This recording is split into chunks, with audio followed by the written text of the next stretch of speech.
Good evening. Thanks for coming. It's bad weather. I'm really pleased that this is such a wonderful turnout. My name is Jeff He, He Huaping, and I'm the current president of ACA, Alliance of Chinese American San Diego. And our organization is a non-political, non-profit organization. And our chief mission is to serve immigrant community through education, empowering, and engagement of the newcomers. That's our chief mission. Tonight's talk is one of our education series, and we like to talk about the Chinese history, Chinese American history, the history of San Diego. To talk about San Diego history, I think you won't find anybody who's better than Tom, my good friend, for tonight's talk. And tonight, I'm very honored to have this opportunity to introduce to all of you, Tom.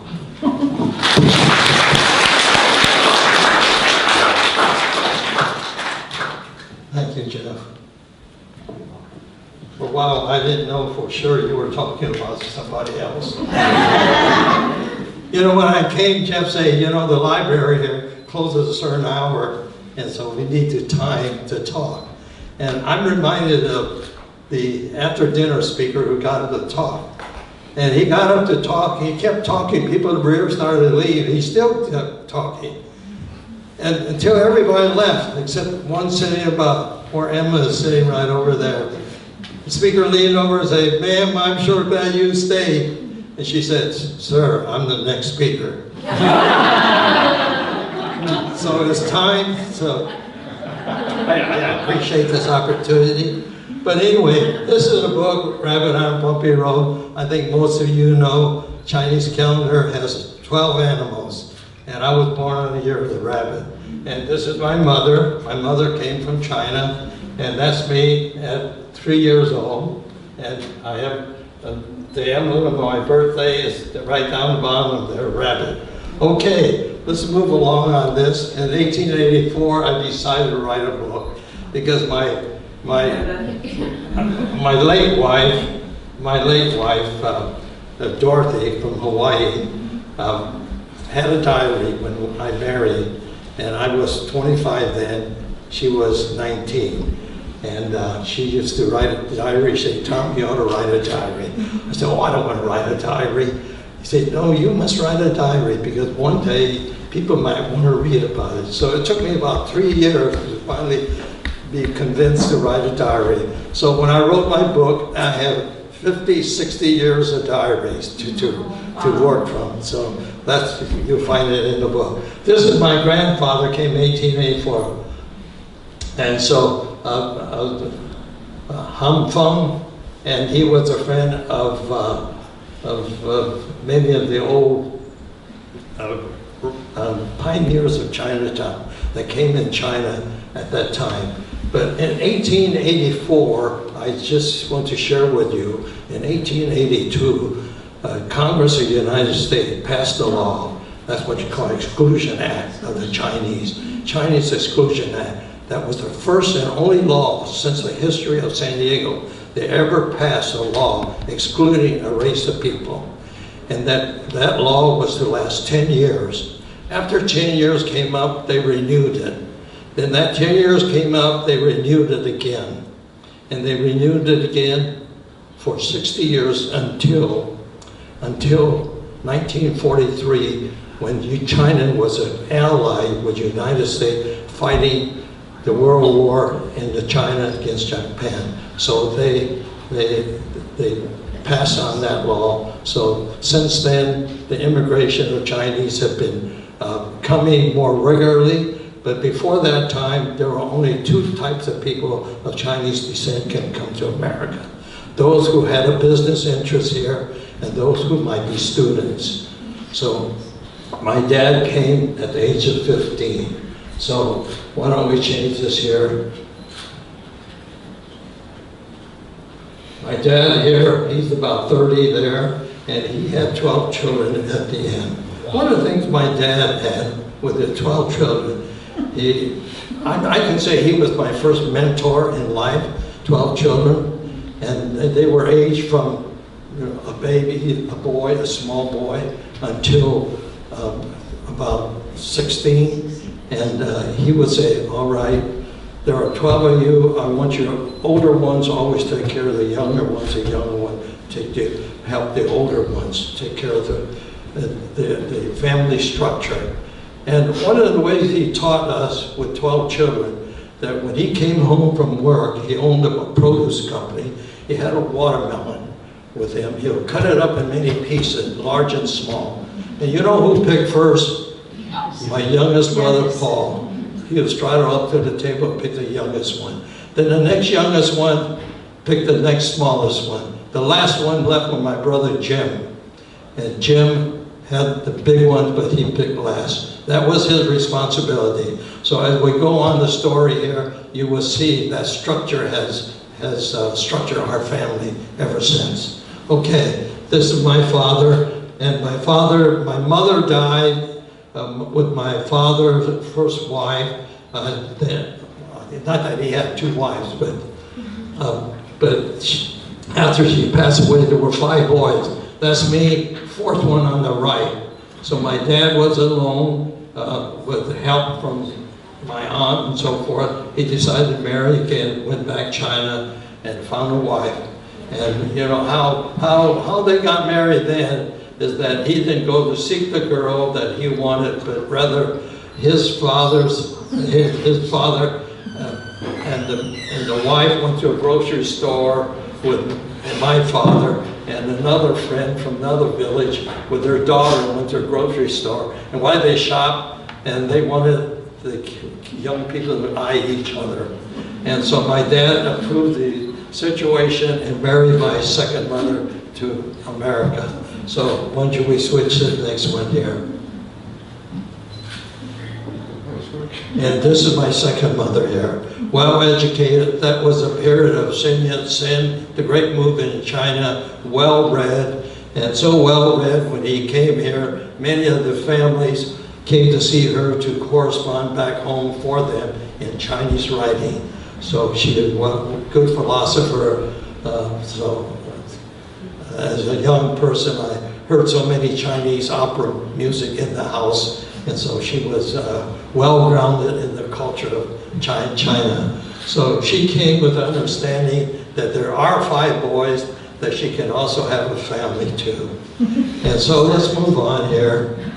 And indeed she had 7 children. But that pecking order that my dad structured for us, with 12 children, and so it continually live on. That's the first girl, that's my younger sister Helen, and although there's a division to her mother, we're very close, and she would refer to as my mother. And so we worked together, and when my father died later, that really fell into place. Okay, let's move on. My dad, he was a fruit peddler when he came to America, and eventually he built his business up. And when he came off the boat in San Francisco, one of the places he was invited to was to go to the Presbyterian Mission in Chinatown, San Francisco. And there, when he went to the mission there, they gave him a Bible story. The Bible story with David and Goliath. He was so impressed with the story of David and Goliath.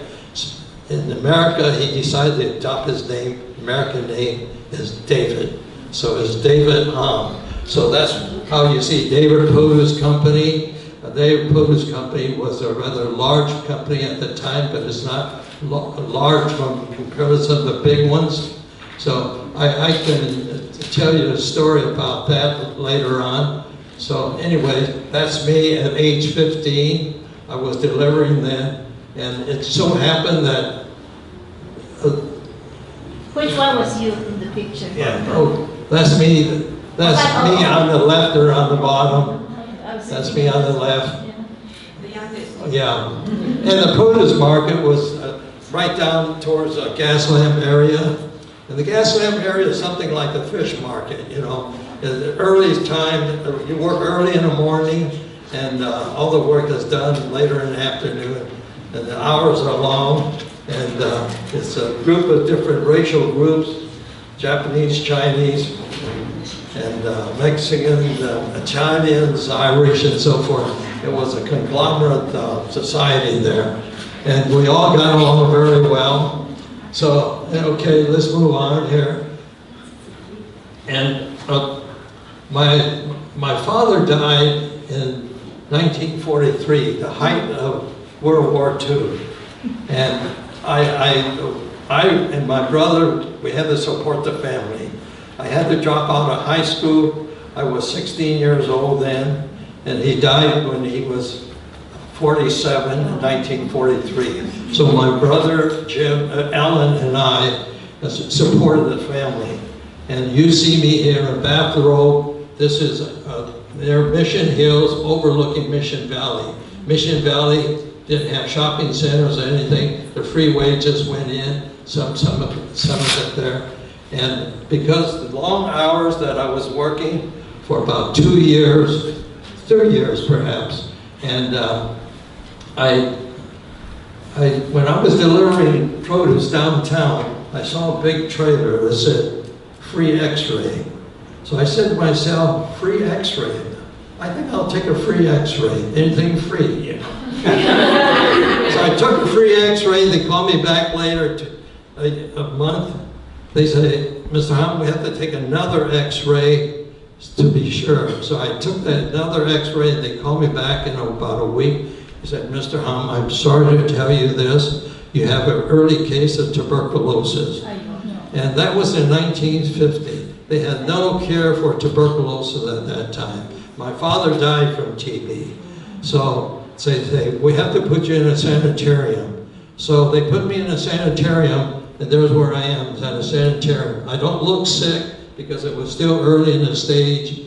And so it was a real nice place in a big dormitory for about, there were several dormitory with women separated from men, and then the men, each dormitory had about 25. And so one of the first things, when I walked into that dormitory, and when they scheduled, after I was put in PJs and everything, going to the bed, some of the people would yell out, hey, Hom, welcome, Hom. Just remember, you can either walk out or get carried out. That's the theme then. You know, not too many people can walk out.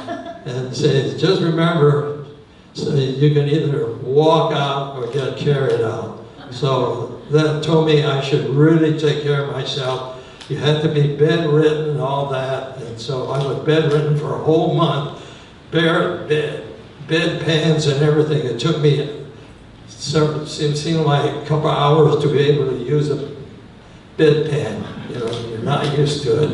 And so anyways, I was there. And so anyway, I learned a lot about people there. And I eventually, they had a professional barber come in, I remember. He'd come in every week to cut hair. eventually he moved out of town, and so they needed a barber. They couldn't find a barber come in a TB hospital to cut hair. Well, it just so happened with nine boys in our family, my dad chose me to be the barber. So I cut the hair of my brothers. So I knew how to cut hair. I knew crew cuts and different things. So I told them I could cut hair. So anyway, I started cutting hair and everybody liked it. But the old barber charged 75 cents. I charged 50 cents if you had it. I said 50 cents if you had it. Most of them didn't have it. So anyway, I cut hair there. Then after that, when my strength started coming back and so forth, and taking a treatment called pneumoperineum. A scientific name is that they inject air in your diaphragm right above your stomach, and you pump air in there, and they collapse your lungs to 1/4 capacity. And then you can breathe very slowly and very carefully. And that way, it rests your lungs to fight the TB germs. So I did that for about 4 months. Eventually, I was clear of TB. But anyways, I spent the time there being editor of the Wong Plain Hospital, TB hospital editor. So I was busy all the time, but we had to rest 3 times a day. But I also had a chance to catch up on some of my artwork. So anyway, I'll show you some of the things I did there. Okay, move on. I did come out, and then so on the basis of coming out, before coming out, they had a counselor come to see you to prepare you for coming back into the public atmosphere.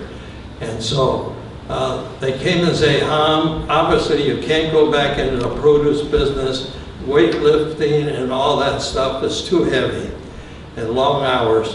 He said, we got places where you can find work. We have a place here where you can learn to repair watches. And then there's another place you can go in El Cajon, you can learn how to make purses and wallets and so forth.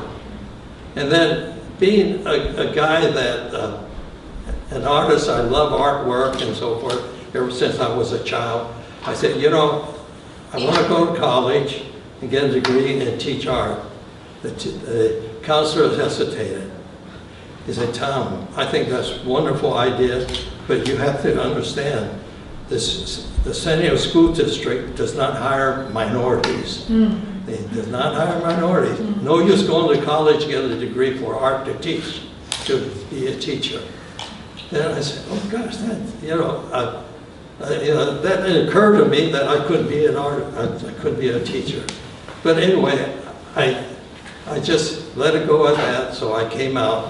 So when I came out, I did some bookkeeping for the company, David Produce, but that was boring. One day I saw in a newspaper about going to Jennings Real Estate College, business college. They didn't care who you were, so I went and sat in one day, one evening, and it was very interesting. So I decided to take in real estate, in a real estate broker. But after I got my real estate broker's license, I also found that they had racial covenants on properties. 85% of your properties in San Diego, except in the so-called ghetto area, did not have it. The restrictions are that minorities cannot own the property. However, they can be on the property as servants and household workers and things of that sort. So, anyways, I did get my license, and I opened my office in Southeast San Diego, where minorities are and so forth, and that magazine I would write at the Board of Realtor. I made application to be a member of the Board of Realtor, and they never acted upon it. So this year, this came out many years later, this magazine. After I became very successful in real estate and went on to the city council and went on to the state legislature. And I went back into real estate after all that. And they asked me to come in and form a governmental committee and so forth. And the governmental committee became so effective in getting real estate laws passed and everything for the state of California. They named me Man of the Year on the Board of Realtors. The organization that could not take me in because I was a minority. So years later, I became Man of the Year. So anyways, that's my first wife, Dorothy from Hawaii. That's my first child. That's my first real estate office. And to be a little fancy, we bought a little car called MG from England. So anyways, the business kicked off real well. But let me tell you, there are a lot of people that just didn't understand the segregation of our society at that time. And many of the Caucasian people who were in the real estate business, I got to know. They had people in the minority areas, which are mixed people, there are whites there too, would list their property, but they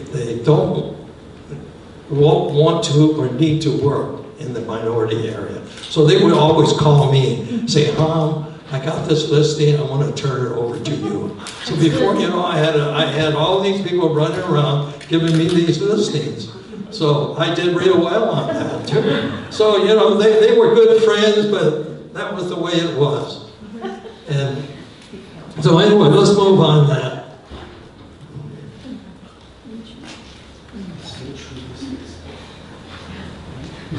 So we went into development business. One time we owned up to 1,500 apartments here in Southern California, Phoenix, Tucson, and the Las Vegas, and Memphis, and so forth. And these are some of the work, and these are some of the ones that were in magazines and so forth with some of our places here.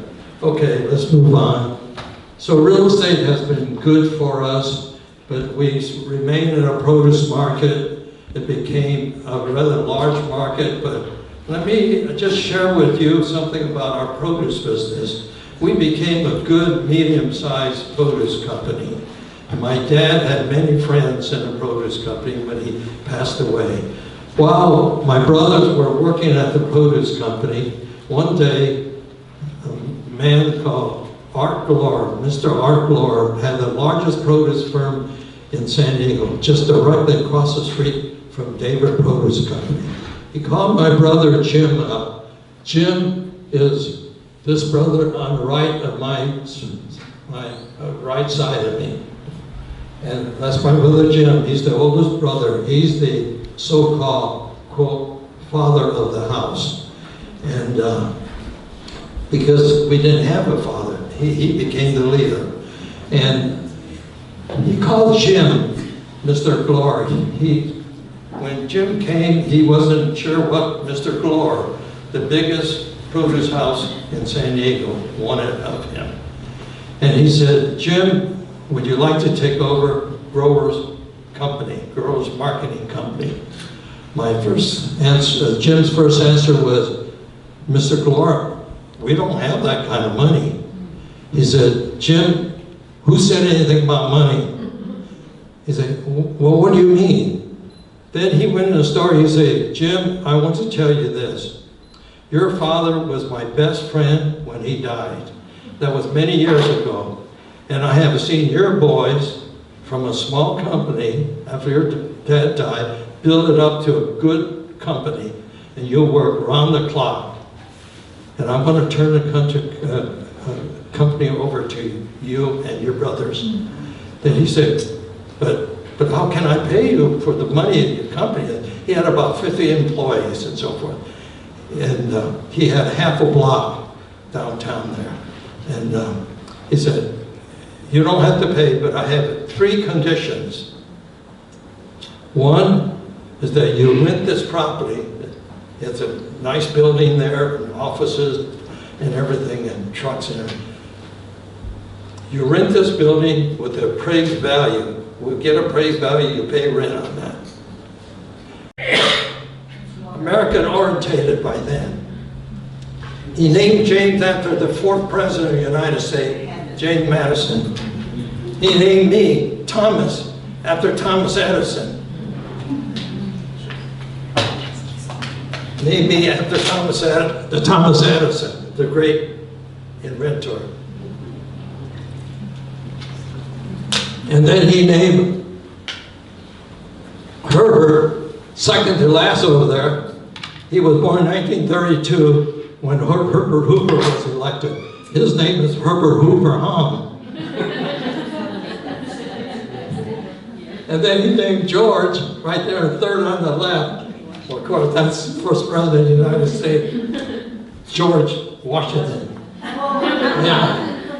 And then he named this one, John. His name is John Philip. You know John Philip who? Sousa. But his name's not Sousa, John Philip Hahn, that's his name. That's the kind of name he gave us. And then I'll tell you, then there's this one, third on the right. That's my youngest brother. That's the one who used to pick the watermelon, smallest one first. He became, his name is Paul. Guess who? Paul, you know that guy in New England? Against the British, shouting, the British are coming, British are coming. After Paul Revere. Paul Hahn. And you know, of all the kids, he's probably the smartest. Yeah, when he was 16, he got a scholarship to Stanford and Berkeley, and that's where he got his degree. He became an attorney, and so after 2 years, when he became an attorney, he decided to do something for the poor, and so they sent him to Texas in San Antonio in the ghetto area, helping the poor. In law work and so forth. So one couple of years when he was home for Christmas, which he comes home periodically, he said, you know, I just feel that I'm not doing the best thing I can do. You know, they don't need law. They need health issues. He said, I'm thinking about going back to school to get a doctor's degree. So he went to Cal Davis, and got his degree as a medical man. He made a big mark in Sacramento as a medical man doing things. They named a big clinic, big huge clinic after him. But anyway, that's how my dad brought us up. You know, that's how he felt how we can fit in. Okay, let's move on.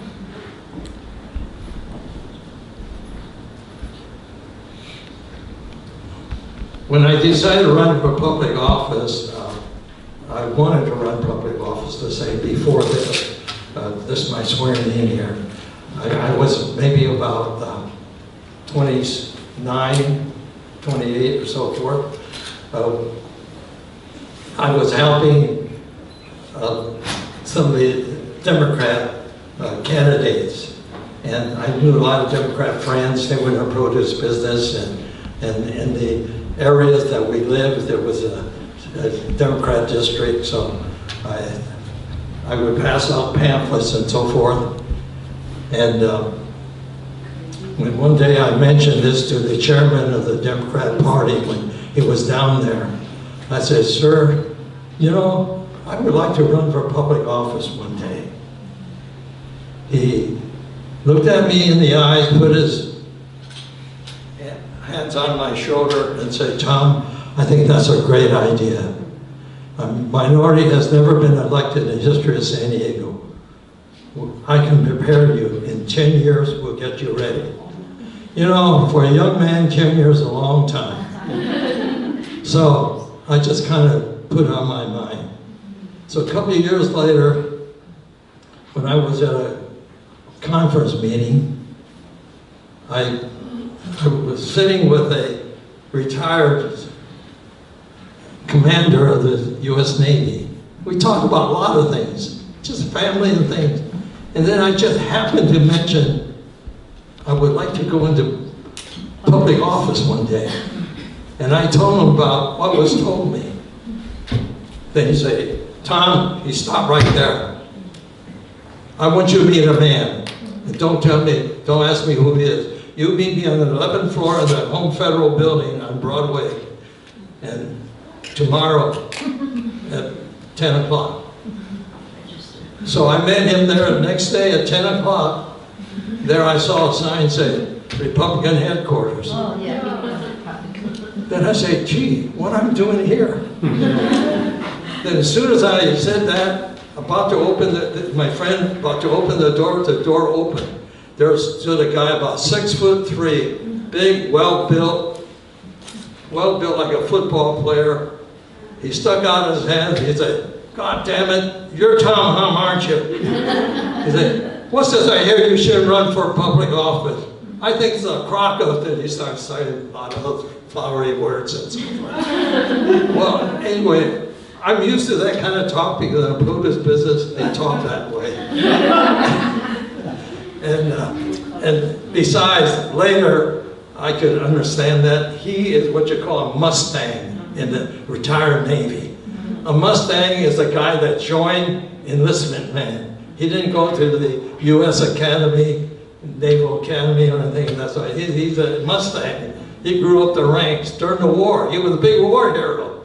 He was in the front page of magazine, of Life magazine, Time magazine. He was a big hero. He was a big hero in the aircraft carrier. So anyway, so that kind of talk, I call that an endearment talk, you know.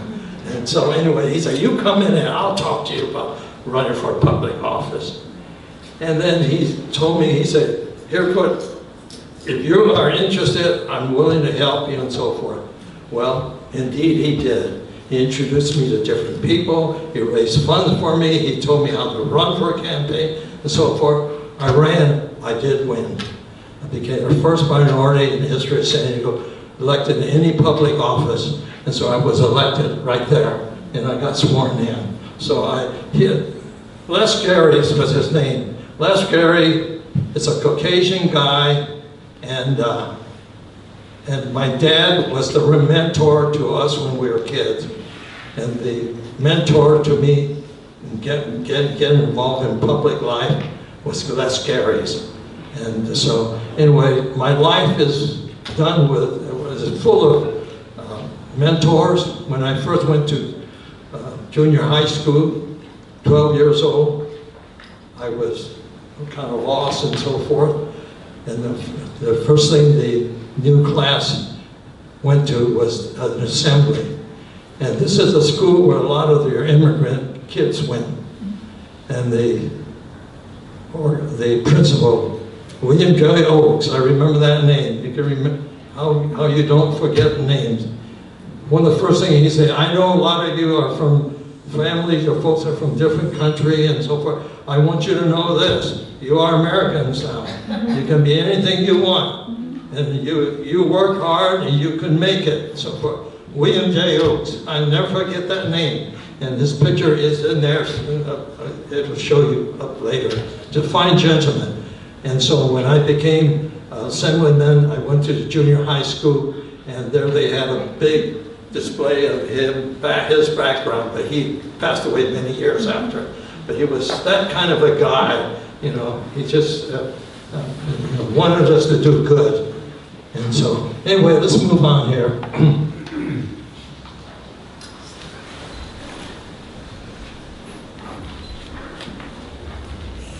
On the city council, they elected me as vice mayor, and I led the charge. I was the principal charge to build a Qualcomm Stadium. That was 50 years ago. So you see the stadium there, and that's a shot the city took. And we went there after it was completed. So, okay, let's move on.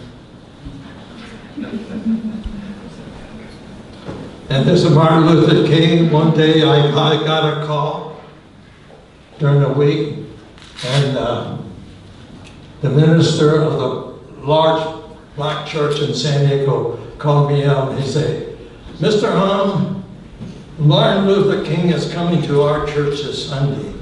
And I wonder if you would represent the city and welcome him to the city of San Diego.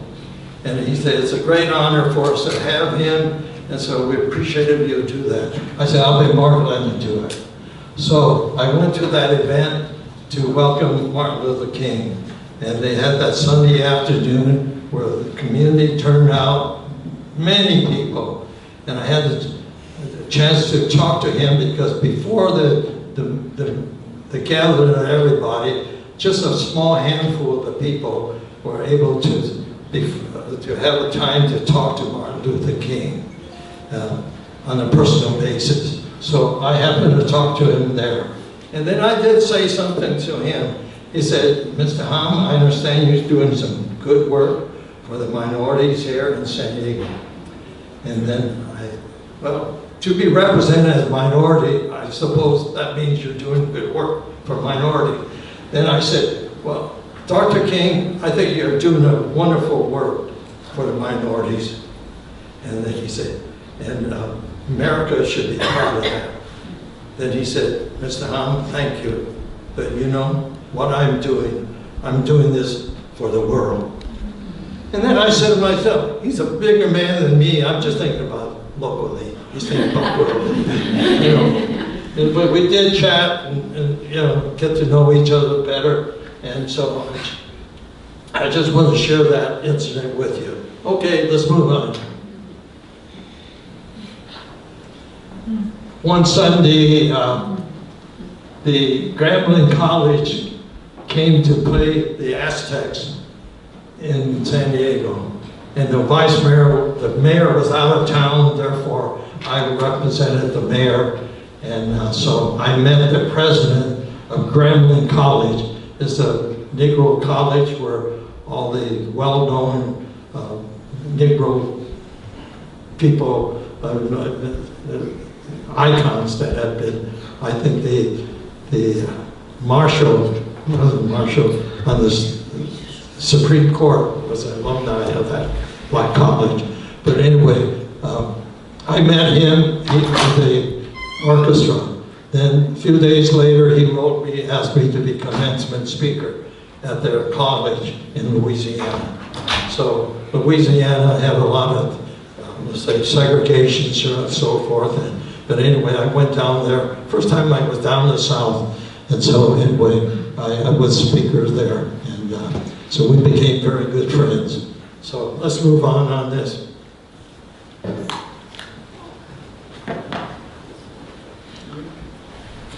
When I won the election for city council and I won my second term, I ran again. This is an election citywide now.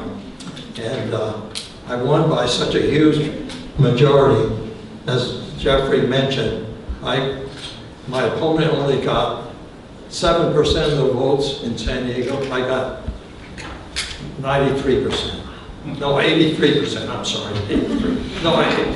87%. Well, anyway, he got something like 7 or 9%. It was so lopsided. It was so lopsided. Ronald Reagan called up the Les Garys, the chairman of the party. He said, what's this I hear about this guy won such a big majority, he beat an incumbent.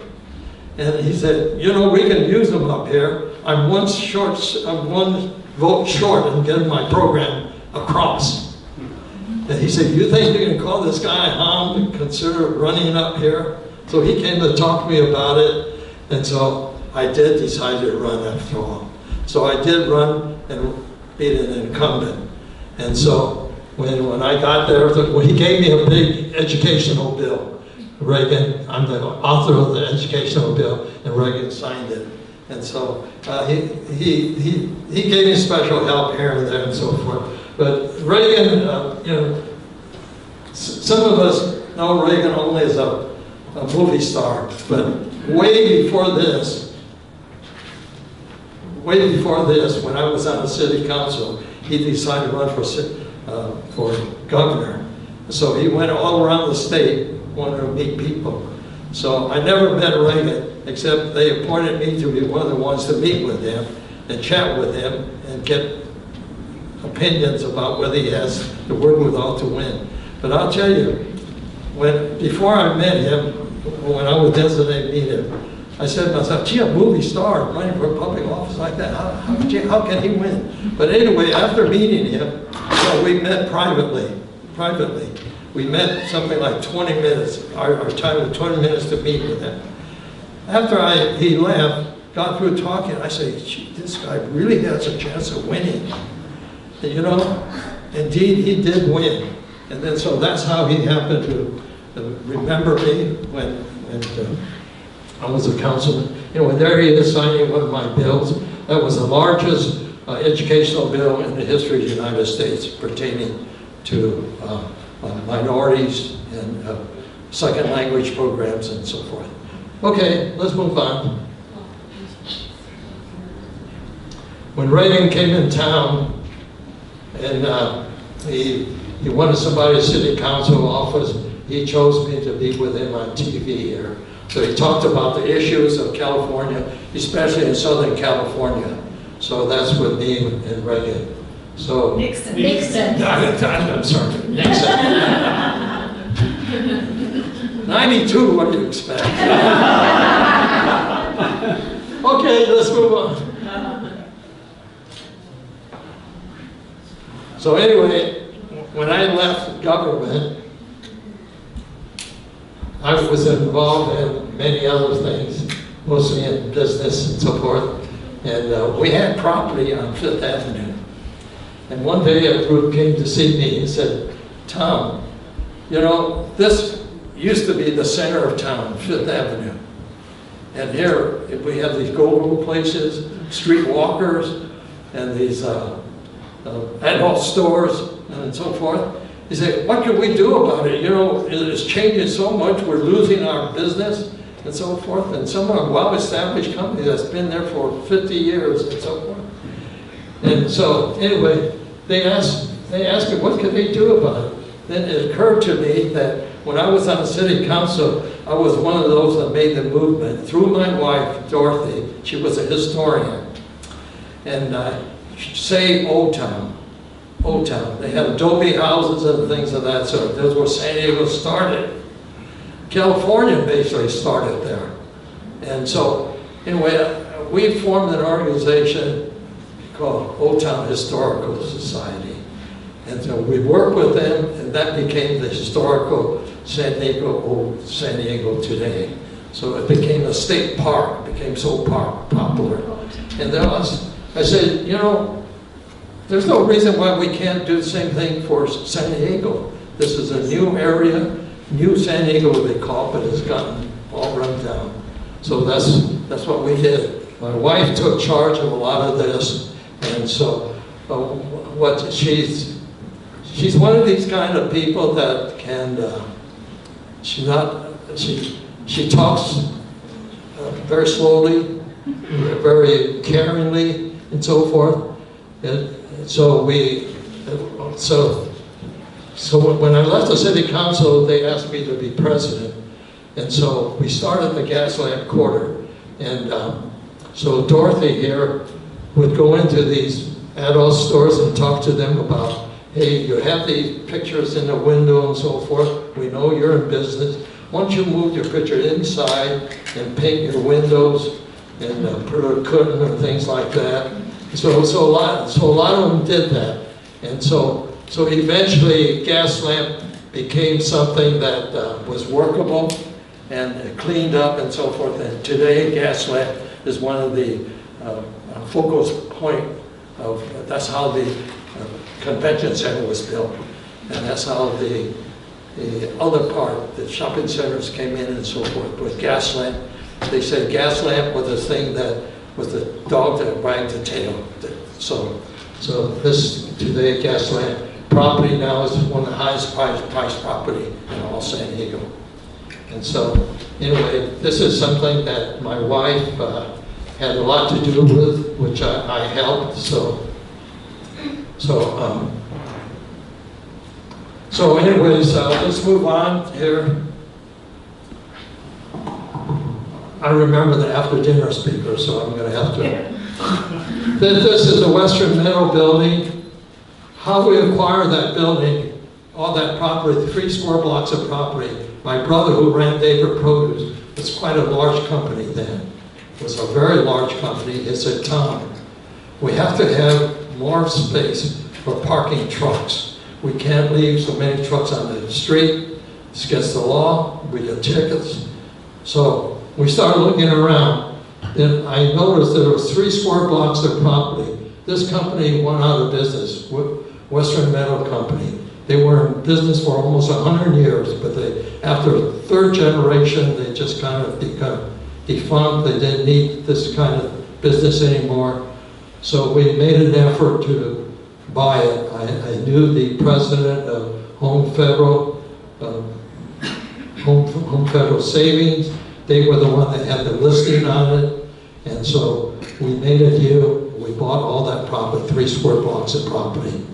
And so we didn't know really what to do with it, but we rented the property. We made as many storages of a place. We made this a retail market area, and people from all over town came. And it ran for about 3 years and so forth. And then by that time, things were beginning to change in the whole area there. And especially when they appointed me on the committee to find a location to build a baseball park. The baseball park was big. So they were moving out of Qualcomm Stadium. They had to have their own park. And they looked all over town and couldn't find it. And so I was on the committee. And so when they came to downtown, and they said that they figured there's only one place where they can finance such a structure. And I realized that because I knew there was something, what you call increment financing, that could finance it. So I just stepped off the board, and then they had other areas to go to, but they looked at this site here. And that's all the property we own.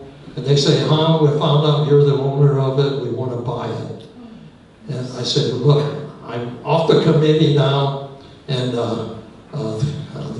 you have to do what you have to do, but I know that if you want it, you can either condemn it when they have eminent domain. They can condemn it and pay you for what it's worth, or they can negotiate a price. Well, you know, we brothers we got together and we came up with a solution, gave a fair price for it, because we didn't want to go against the city where they have to go through eminent domain, a lot of political issues and stuff like that. And so we say, there comes a condition. You keep that big historical building, Western Meadow. That's historical. So they kept that. And another thing, you name something commemorate to the Hahn family. So they named the plaza, large family plaza, the Hahn Plaza there. And so anyway, then voluntarily, they say, Hahn, I know you come to a big family.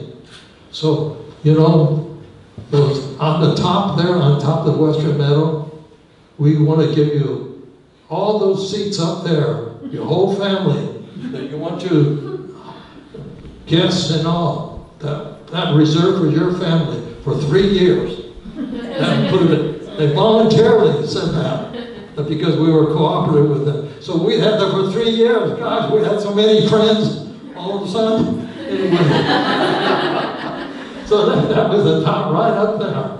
So anyways, we did do that, so they got the Western Meadow. And my wife is doing this, and that's a signal. And this is my second wife, too. And she's from Hawaii. And you know, when my first wife, the last day before she passed away, she went in hospice. She called my 5 daughters together and said, girls, I don't want your father to live alone. You find a nice woman for him to marry again. I said, Dorothy, I was 73 then, and she was 80s. 87. And I said, no, I don't want to marry again. I have all these kids. I'm busy. And so after she passed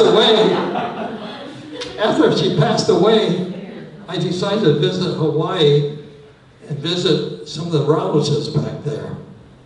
So my two oldest daughters say, Dad, you're going to Hawaii, take us with you. So I took them with me.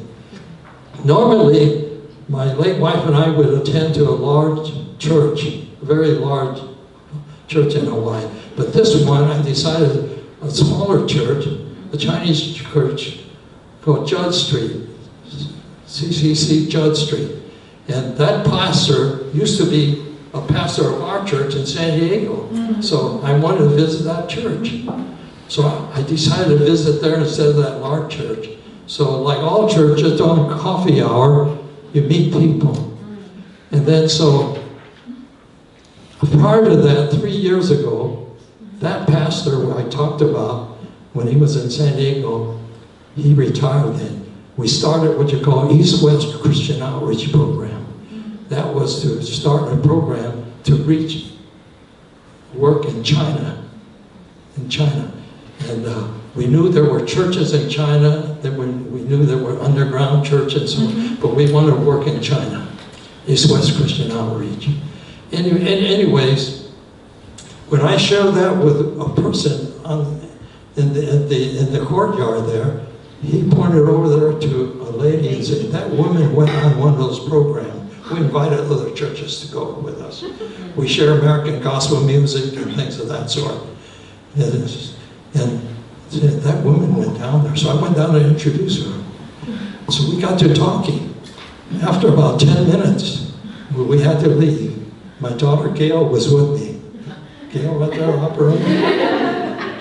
We talked, we went back to our hotel in Waikiki. I told her, Gail, I said, Gail, that lady we met, she's pretty nice. You think she'll have dinner with us? She said, I said, call the church and get her number. Gail reached under her purse and got her phone out and said, Dad, I got her number already. You know, I didn't share that with her at all, you know, but she detected something. You know, I always thought parenthood had ingenuity over kids, but this, you know, kids have their intuitive that their parents too. So when she reached in her purse, I said, God, how'd you get that? He said, Dad, I just got it because you were talking to her. So I said, gee, can you call, see whether she'll have dinner with us? So, you know, I was too embarrassed to call, so she called, and this good lady is Loretta, said, well, my family's coming for dinner, I can't go out, but I appreciate you asking. And Gail brought in a family, typical Chinese woman, I guess. She said, doesn't give up. Tiger mom. Said, Loretta, we gotta eat out anyways, we're in a hotel. So tomorrow we're eating at Alan Wong's place, and that's a very good hotel. I mean, a restaurant. And we would love to have you join us. So she joined us. So she and my other daughter met with us there and the restaurant. They talked and talked. And I guess they sold me to her. I don't know.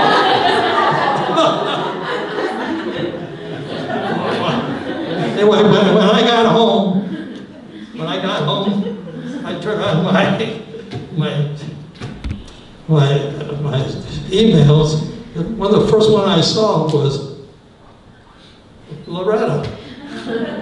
But before that I went home.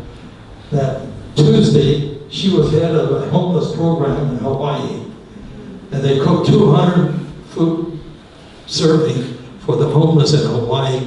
And I said, you know, I can cook, I can help. So I showed up and helped. Anyways, after we went down there serving and so forth, I started eating with the homeless and stuff. She tapped me on the shoulder and whispered to me, would you like to eat in the... So anyway, she stayed at a hotel. Fine, we got to know each other much better. So anyway, I went to Hawaii. We got acquainted and so forth. The kids learned to love her and so forth. And is it to the point my 6 children refer to her when they introduce her to friends to outing and so forth. They don't say, "This is my father's wife" or "my stepmother." So this is my mother. So they come to love her, and she loves them. So my kids knew what they were doing, and I guess she's such a fine person. But anyways, this is my first marriage, Dorothy. Yeah, the second on my right there, and my first marriage was on the left. She was 19, and she was her mother was Irish, the father was Chinese, and so my children has a little mix too. So, but they're all good kids. And besides that, my first wife was raised by her grandmother. She's more Chinese than I was in many ways. Knew all the traditions of Chinese and so forth. These are my 6 children. I had 1 son. That's my son in the center. He passed away 3 weeks ago. Too young, way too young. Nice kid, and very entrepreneurial. And these are my 5 daughters. Okay, Gail is third on the right there. And this is part of the family. One day my brother Alan called me up. Alan is this one right here. He's orthodontist and a good businessman. Started a couple of banks, so forth, and he had a lot of assets. Later I found out he had up to about 50 what you call triple nets. Triple nets are people like Jack in the Boxes, Burger Kings, and you know, all these kind of big franchises. He had about 50 of them spread all over the country. So he's done very well. And he called me up one day. He said, "Tom, you know, we got to get the family together. The kids are getting older and so forth." He said, "I would like to take them on a cruise." So he paid for a cruise on all of these to Alaska. And on the cruise, we were having lunch. And we talked a lot about sports and so forth. He loved sports. And he said, "Tom, what's this I hear that your church near Chinatown there? I know that the church is overgrown and your folks are looking for a new church, bigger church, and you're head of the finance committee." I said, "Yeah, I am." He said, "How much you trying to raise?" I said, "Well, the whole project there costs about $120,000. And he said, "Oh, what's your biggest contribution so far?" I said, $3,000. So he went on to talking about sports again. 300,000. Oh yeah. I said, did I say 3,000? Yeah. 300,000. Yeah, 300,000. Excuse me. So he stepped on talking sports again. So we went back to San Diego. Went in the office a few days. I got a letter from him. It was a check. He said, "Tom, for the church." It was a $315,000. Wow. And I called him, I said, "Al, hey, thanks for this check. But why the 315, not 325 and 350? He said, "Tom, when I was writing the first check at 350, I thought of buying a good car. I deserve a good car. So I made 315. So that's the kind of guy Alan was, a lot of humor and very generous, and he has been very generous too. And so, anyway, this is the family. This is the family. You're going to see, it's like almost like a united nation. And so I think my dad would be kind of proud of this. And I know most of them by name. Please don't name them. It's time to wind up. You know, I talked about, get back to the portraits there.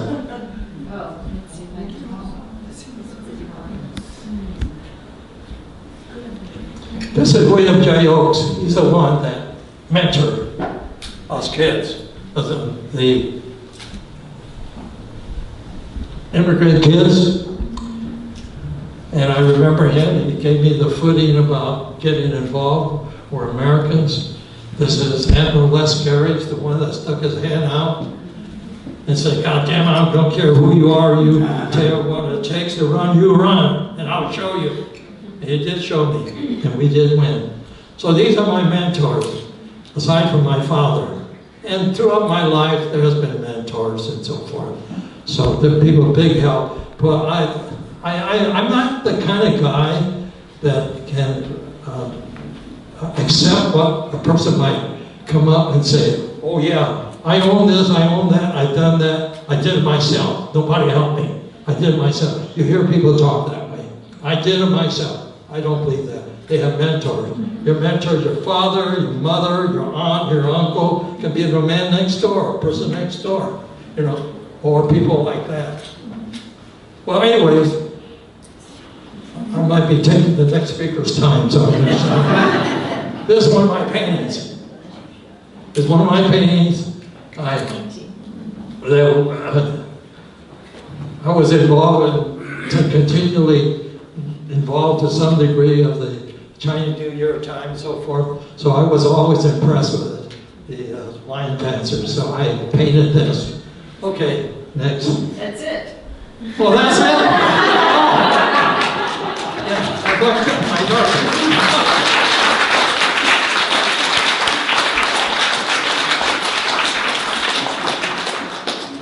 You know, my daughter always cut me off like that. Dad, I got her number.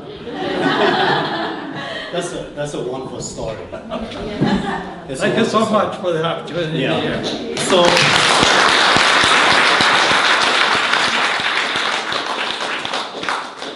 Tommy, you want to have some water before? Are you going to take some questions? Oh yeah, sure. Oh, you can sit. Don't worry. Yeah, anytime. It's just wonderful. I think it's too bad the time went by so fast, and you're only getting started. I think there's still so many. Yeah, I figured that before we take any questions. Can I just take a seat here? Do you want to sit down or? Because Tom mentioned a couple of people, so we wanted to recognize. First of all, Loretta Hong, and Tom mentioned a lot of them. And I think someday we'll have your version of the story. Tom's a smooth talker. And Gail that he also mentioned over here. Is Lily Chen, Professor Lily Chen here? She's great. She's in charge of translating the book into Chinese.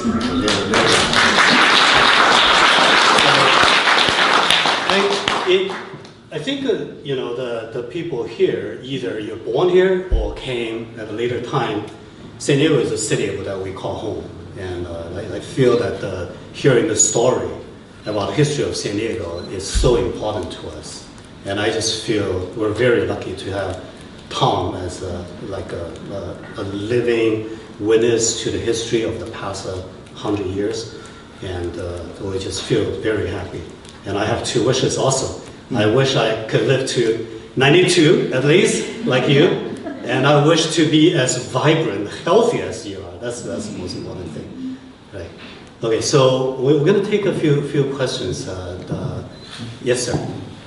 Tom, last time I heard you spoke, you talked about how your family helped the Japanese family during World War II. I'd love to hear that story again if you're up to it.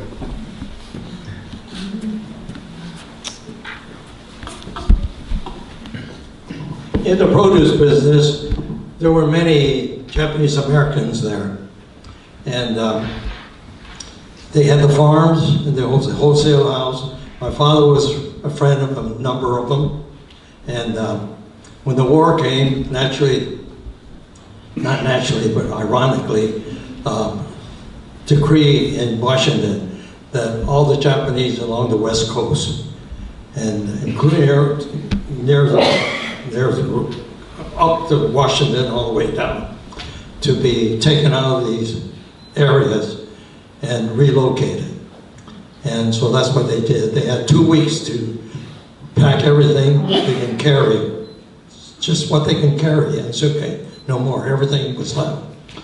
And my dad had a number of Japanese friends, and there were a couple of very close friends came to see my dad. He said, David, you know, we gotta leave, and we have the farm growing produce. That's in Mission Valley. Always taught us to, the bigger ones take the heavier lifting, the younger ones participate and so forth. So he'd take the kids down there, and the young ones would sort out things, and the younger ones would carry the crates and so forth. And so we farmed that way. But along that line, we have the Chinese Community Church, and there was a Japanese Community Church as well, same denomination. And there were times that some of the younger Chinese Americans, like myself, and the Japanese American would play basketball, play against each other and so forth. So when they had to leave, and after a few years, they were let off the relocation camps to come home. And a lot of them were not welcome because of the horror of the war. And the Japanese Americans were persecuted for that, which they had nothing to do with it. And so I started with a group of young people to have sports event with Japanese Americans and so forth. And some of the parents at the beginning did not agree that was good, but as well as the other parents as well. But we did do it. But the thing is this: there was a woman called Margaret Loring who was active with our church, a Caucasian woman. Somehow or another caught hold of somebody back east, and they were people on national radio, no TV then, heard about the story I was in, and she wrote the story to them. It was broadcast over NBC and CBS about Americanism, about how we must come together, you know, American kids and all that. And, you know, it was a story about, you know, what we started down here. And then he said that these, well, it was a good story, and a number of people heard it. And I think Walter Cronkite did not talk about the story in length, but he acknowledged that story. Walter Cronkite, you're too young to know Walter Cronkite. He was the commentator on radio. But anyway, that was part of the story of the Japanese, and I support them through our foundation with some of their programs, and I helped them establish the Japanese American Historical Museum as well, and as a lot of people who were non-Chinese helped start our museum, Chinese Historical Museum. And so anyways, I just want to share that story. If you just mentioned Japanese American. Tracy. Hi Tom, I have a question, not just a question, but I'd like to take this opportunity to share with the people here about the story that you told me This year is a 150 years anniversary of the completion of the Transcontinental Railroad. Chinese, as we all know, Chinese railroad workers contributed so much. Okay, well, And the story you told me was very, very amazing. So I want to take this opportunity to share with the rest of us. well, in the 1860s, the United States had the eastern part of the United States and New York and there and so forth. Then the western part, very rural and so forth, but it's beginning to grow. But everything is separate. And then so there's a group of men leaving Stanford University, but they didn't have the university then. And Crocker and so forth came together to talk about building an intercontinental railroad from east to west, west to east, and meet together. So they formed this organization to do that. And so the ones in the east had a lot of the immigrant Irishmen, Polish, working the railroad. They were building railroad. And here, they were trying to get the people to build a railroad, whoever they can get. They couldn't get very much done, especially when it comes to Sierra Mountains. They couldn't go over the mountains and so forth. After it got delayed, they just couldn't figure it until Crocker said, you know, I think I know who can build that. The people that built the Great Wall of China can build that. You know. So they hired Chinese. They didn't hire Chinese at the beginning, so they hired all the crew of Chinese. And so they had this crew, and they built that railroad. They built that through the big mountain, built tunnels and everything. Roads and everything. That was the hardest part of the whole railroad. They built that, and they met in Utah. And so when they finally met in Utah, the big celebration of the big dignitaries, the financiers, the bankers, and the big business people met. One locomotive facing east, one locomotive facing left, facing each other. And there were over 100 people, dignitaries there, for this famous photograph. It was famous, historic. It became a famous story in all your history books and so forth.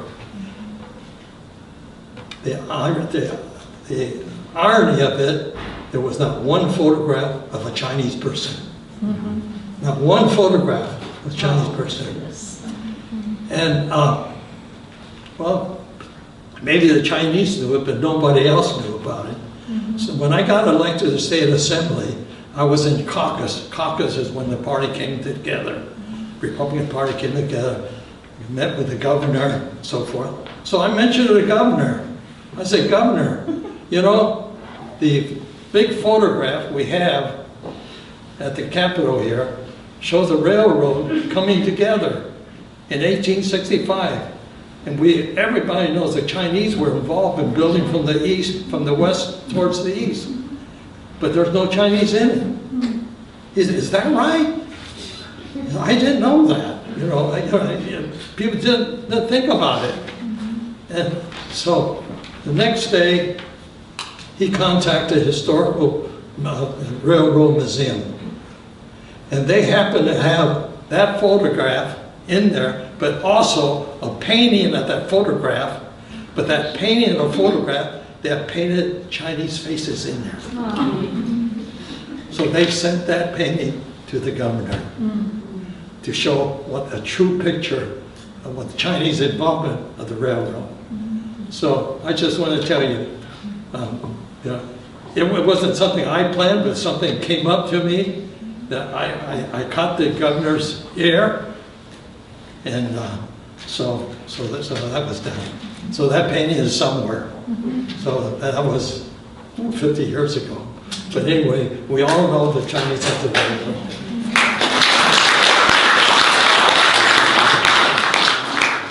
Yes, go ahead. Hi, Mr. Hall. So I'm the journalist from We Chinese in American. and I'm also a student of UCSD. So it's really my honor today to meet you, like such a great Mr. San Diego. So my question is, how do you think about Chinese or widely Asian people participate in U.S. like politics? Or do you have any like suggestions, or do you encourage like us, younger generation, like college students, to get involved to social justice field? I encourage that a great deal. I've been in talking different areas and so forth, out of LA and the different cities and so forth, Arizona as well. You know, every community is different and so forth, but you start from the grassroots, you know, and you get people to know you, and you map out the district that you want to run in, and you can almost decide where some of your strong support can come from, and where some of the other is swingable. And then you know some areas that, hey, better write off, you know. So you do make that concentration. But sometimes it's you run against an incumbent, and so you got to know your incumbent, where the weaknesses are and their strengths are and so forth. So you work that way. But above all, get involved. Get involved from the grassroots level. Now, when I was on the city council, I did not know any minority sat on the rezoning board, the history board, and these different boards. Every city has these boards with people they ask to be part of citizen involvement. Did not have one that I can remember. And so I had to tell different people in the community, but they don't know how to do about it. So what I did, talk to the different committee chair, say, reach out to these different areas. And they have, and they got on board. You know, they're not paid, most of them not paid, but they're community involvement, you know. And so a number got involved. So since then, since I got elected, there's been a minority on the board. That's over 50 years since. So anyway, you don't go just to break the barrier, you go there to serve. You go through that dedication, it's okay. You can make it. Yeah, I have one comment regarding this aspect. See, most of Chinese people here encourage kids to go to be a medical doctors, okay, computer science.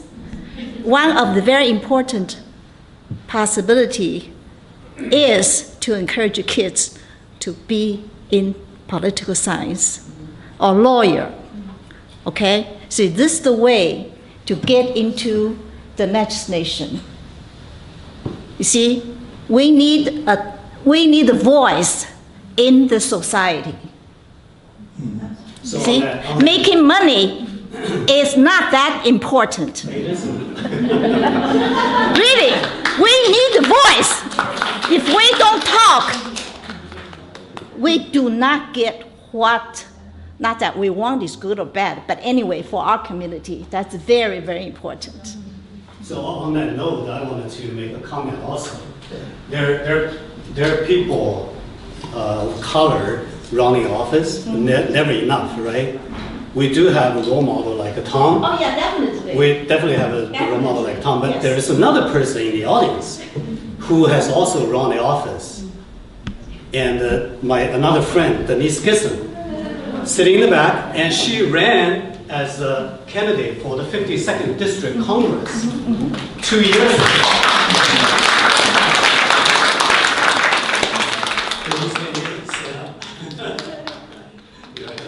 So there's Denise Gisson.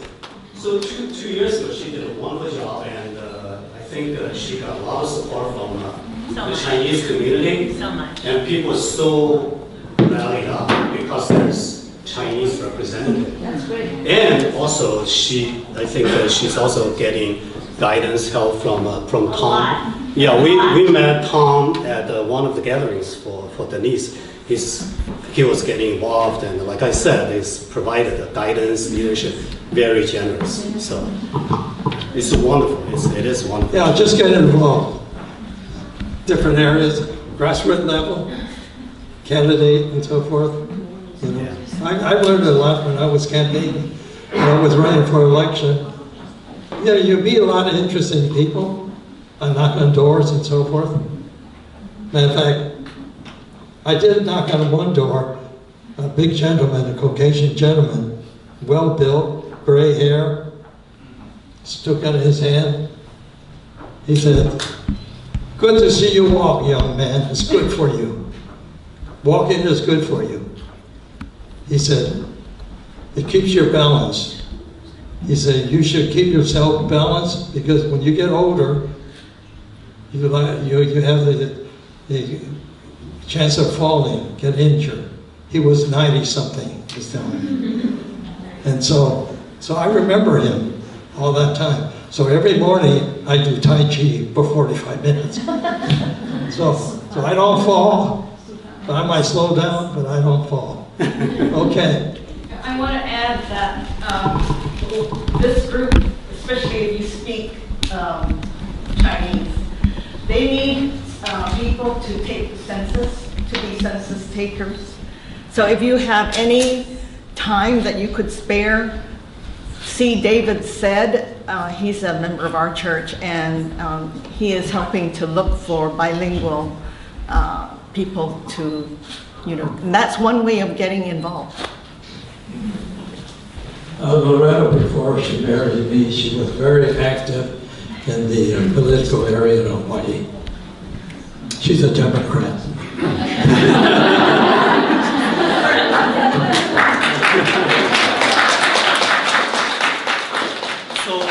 So it's okay, you know. We have different opinion. My kids, 6 kids, they all have different opinion, but they're good people. As long as they're good people.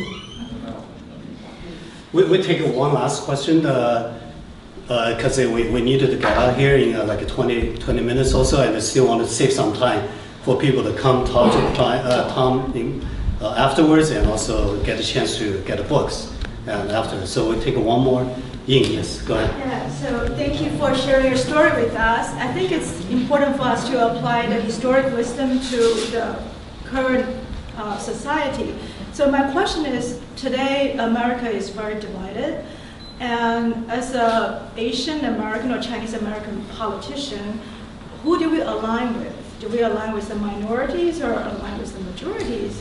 I feel like that's one struggle that some of my friends are having.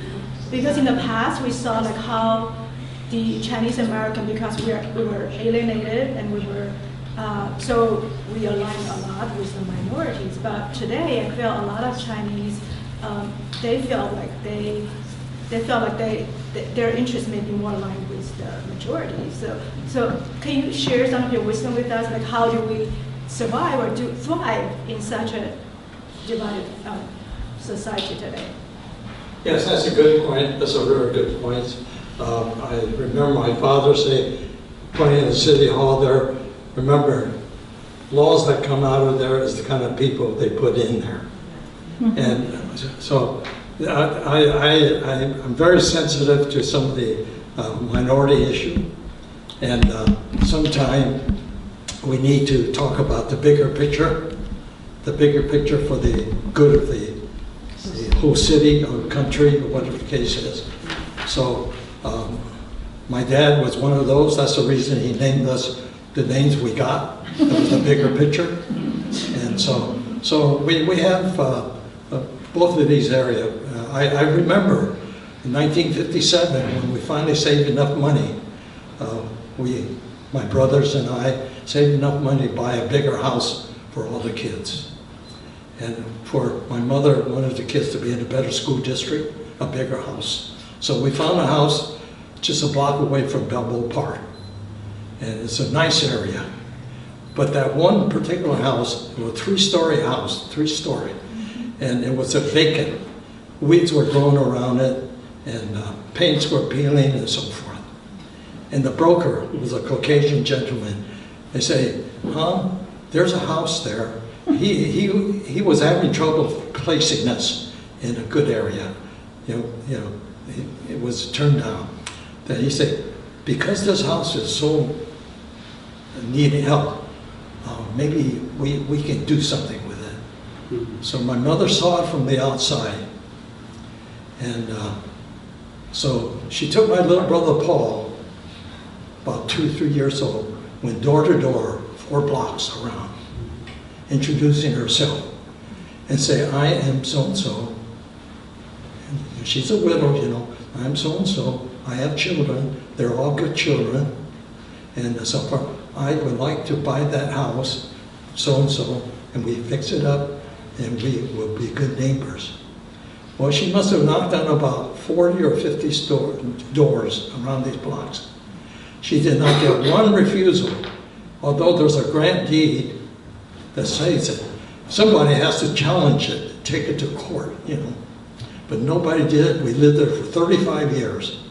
And so sometime you need to do these things and go against the grain. Mm-hmm. And if your task is noble, do it, you know. And so there are times that you need to look at the bigger picture, and some other times you need to look at the pictures that's close to you that you can understand better than your colleagues who are not of that background. Yeah. Mm-hmm. Thank you.